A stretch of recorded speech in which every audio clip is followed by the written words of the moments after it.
ফেসবুকের ট্রেন্ড, মাঠের হিসাব আর এফটিপি অঙ্ক সব মিলিয়ে ১৩তম জাতীয় সংসদ নির্বাচনের ভেতরের গল্পটা শোনাই।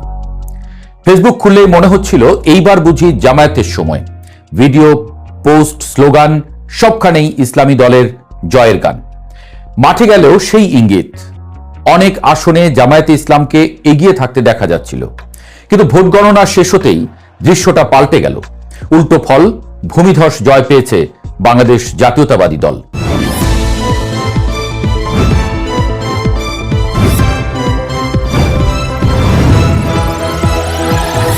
বাংলাদেশের ত্রয়োদশ জাতীয় সংসদ নির্বাচন কোনো বিপ্লব ছিল না, এটি ছিল এক ধরনের হিসাব নিকাশের দিন। ভোট গণনা শেষে দেখা গেল বাংলাদেশ জাতীয়তাবাদী দল বিএনপি স্পষ্ট ব্যবধানে জয় পেয়েছে। শেখ হাসিনার ১৫ বছরের শাসনের পর রাজনৈতিক নির্বাসন থেকে তারা আবার ক্ষমতায় ফিরেছে। শিরোনামগুলো বলছে নাটকীয় প্রত্যাবর্তন, কথাটা ভুল নয়, কিন্তু গল্পের ভেতরে ঢুকলে দেখা যায় এই জয় ছিল না আবেগের বিস্ফোরণ, ছিল ঠান্ডা মাথার ভোটের অঙ্ক। নির্বাচনের আগে সামাজিক যোগাযোগ মাধ্যমে এক ধরনের গল্প তৈরি হয়েছিল।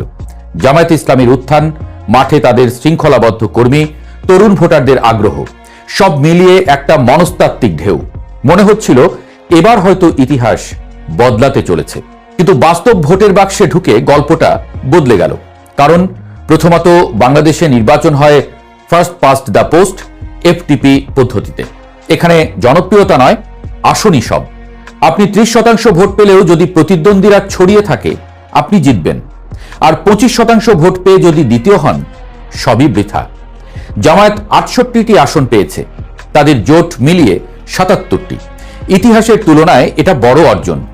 ১৯৯১ সালে তাদের সর্বোচ্চ ছিল ১৮টি আসন, সুতরাং উত্থান হয়েছে, একথা অস্বীকার করার উপায় নেই।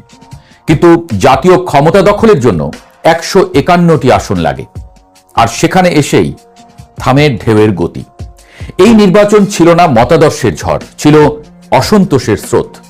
২০২৪ সালের আগস্টে শেখ হাসিনার পতনের পর মানুষ পরিবর্তন চেয়েছিল, কিন্তু সেই পরিবর্তন মানেই যে সবাই একই দিকে যাবে তা হয়নি। ভোটারদের একটা বড় অংশ ছিল দ্বিধায়, তারা আওয়ামী লীগকে ফিরিয়ে আনতে চাননি, কিন্তু কাকে ভোট দেবেন সেটাও ঠিক করেননি। নতুন নৈতিকতার ডাক নাকি পুরনো পরিচিত শক্তিকে, আর এখানেই বিএনপি এগিয়ে যায়। দ্বিতীয়ত সংগঠন। মাঠের রাজনীতি সামাজিক যোগাযোগ মাধ্যমে হয় না, হয় ইউনিয়ন পরিষদের উঠোনে, বাজারের চায়ের দোকানে, মসজিদের বারান্দায়। বিএনপির সংগঠন ঐতিহাসিকভাবে গভীর, তৃণমূল পর্যন্ত তাদের নেটওয়ার্ক বিস্তৃত। স্থানীয় নেতা মানে শুধু পোস্টার লাগানো মানুষ নয়, তিনি সালিশে বসেন, বিরোধ মেটান, হাসপাতালে ফোন দেন। এদিকে জামায়াত শৃঙ্খলাবদ্ধ, কিন্তু সর্বত্র গভীর নয়। তৃতীয়ত প্রার্থী নির্বাচন। বিএনপি এখানে কৌশলী ছিল, তারা অনেক জায়গায় পুরনো পরিচিত মুখকে মনোনয়ন দিয়েছে। তাদের ভালো মন্দ সবাই জানে, গ্রামে এটা বড় ফ্যাক্টর। ভোটাররা বিমূর্ত নৈতিকতার চেয়ে বাস্তব সংযোগে ভরসা করেন। জামায়াত অনেক জায়গায় মতাদর্শে দৃঢ়, কিন্তু কম পরিচিত প্রার্থী দিয়েছে। এতে শহরের শিক্ষিত ভোটাররা আকৃষ্ট হয়েছেন, কিন্তু গ্রামের অনিশ্চিত ভোটার শেষ মুহূর্তে নিরাপদ অপশন বেছে নিয়েছেন। চতুর্থত ক্ষোভের রাজনীতি। ৫ আগস্টের পর বিএনপির তৃণমূল পর্যায়ে অনেক অভিযোগ উঠেছিল, চাঁদাবাজি, প্রভাব খাটানো, দখল। এই ক্ষোভ বাস্তব ছিল। অনেক জায়গায় ভোট সরে গেছে জামায়াত বা অন্য দলের দিকে। রাজশাহী, খুলনা, রংপুরে তার প্রমাণ মিলেছে। কিন্তু ক্ষোভ সর্বত্র সমান ছিল না, জাতীয়ভাবে তা ঢেউ তৈরি করতে পারেনি। আরেকটি বড় প্রশ্ন, নারী ভোট। বাংলাদেশের সমাজ বদলেছে, শ্রমবাজার, পোশাক শিল্প, ক্ষুদ্র ঋণ, শিক্ষা সবখানে নারীর ভূমিকা দৃশ্যমান। জামায়াত নারীর অধিকার নিয়ে দ্ব্যর্থক বার্তা দিয়েছে, কখনো আশ্বাস, কখনো রক্ষণশীল ইঙ্গিত। এতে বড় অংশের নারী ভোটার আশ্বস্ত হননি। বিএনপি এখানে তুলনামূলকভাবে নরম এবং গ্রহণযোগ্য অবস্থান নিয়েছে, তারা বিতর্ক এড়িয়ে গেছে। এই নীরব কৌশল কাজ করেছে বলে মনে হয়। এরপর আসে ১৯৭১ সালের প্রসঙ্গ। মুক্তিযুদ্ধ বাংলাদেশের নৈতিক ভিত্তি।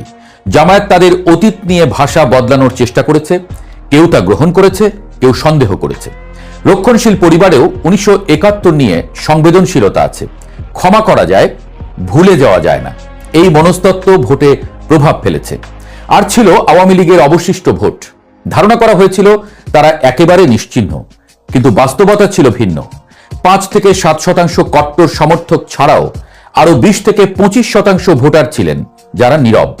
এদের বড় অংশ শেষ মুহূর্তে বাস্তব হিসাব করেছেন, কে জিতবে, বিজয়ীর পাশে থাকলে সুবিধা বেশি।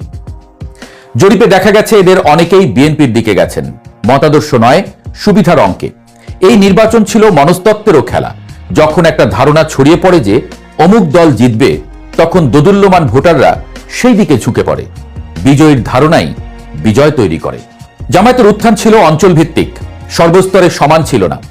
বয়স, শিক্ষা, লিঙ্গভেদে বড় পার্থক্য ছিল। জাতীয় ঢেউ তৈরি হয়নি, আর ঢেউ ছাড়া এফটিপিতে 151 আসন অসম্ভব। ন্যাশনাল সিটিজেন পার্টি এনসিপি 6টি আসন পেয়েছে। এটা ছোট কিন্তু তাৎপর্যপূর্ণ। দেখিয়েছে বিকল্পের চাহিদা আছে, কিন্তু পদ্ধতির সীমা আছে। আনুপাতিক প্রতিনিধিত্ব হলে হয়তো ভিন্ন চিত্র হতো। এখানে ছোট দল টিকে থাকাই চ্যালেঞ্জ। সবশেষে এই নির্বাচন ছিল একটা সীমার গল্প। রাগের সীমা আছে, নৈতিক স্লোগানের সীমা আছে, ইতিহাস পুনর্লিখনের সীমা আছে, আর সংগঠনের গভীরতার শক্তি আছে। বিএনপি বিশাল ব্যবধানে জিতেছে কারণ তারা আবেগের ঢেউ নয়, বাস্তবতার মাটিতে দাঁড়িয়েছে।